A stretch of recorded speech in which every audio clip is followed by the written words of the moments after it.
નમસ્કાર દર્શક મિત્રો, હું છું પરેશ ચૌહાણ. સૌરાષ્ટ્ર સમ્રાટ ન્યૂઝ ચેનલમાં આપનું હાર્દિક સ્વાગત છે. બોટાદ જિલ્લાના રાણપુર તાલુકાના નાની વાવડી ગામે કપાસની આડમાં ઉગાડેલો અંદાજે 1 કરોડનો લીલા ગાંજાનો જથ્થો ઝડપાયો. એસએમસીની મોટી કાર્યવાહી. સ્ટેટ મોનિટરિંગ સેલની ટીમે બોટાદ જિલ્લાના રાણપુર તાલુકાના નાની વાવડી ગામે સફળ રેડ કરીને ગેરકાયદેસર ગાંજાના વાવેતરનો પર્દાફાશ કર્યો છે.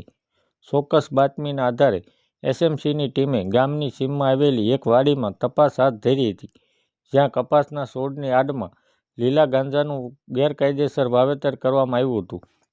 એસએમસીની ટીમે વાડીમાંથી લીલા ગાંજાના કુલ 93 છોડ કબજે કર્યા છે. આ ગાંજાના છોડની બજાર કિંમત અને અન્ય મુદ્દામાલ મળીને અંદાજે 1 કરોડ રૂપિયાનો જથ્થો જપ્ત કરવામાં આવ્યો છે. આ રેડ દરમિયાન પોલીસે એક આરોપીની પણ ધરપકડ કરી છે.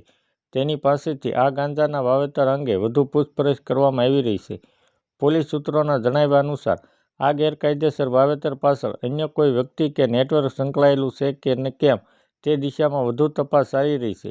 આટલા મોટા પ્રમાણમાં ગાંજાનું વાવેતર કોના ઇશારે થતું હતું અને તેનું વેચાણ ક્યાં થવાનું હતું તે અંગે વધુ તપાસ એસએમસીની ટીમ કરી રહી છે. Bureau report Rohit R Jatapara, Botad.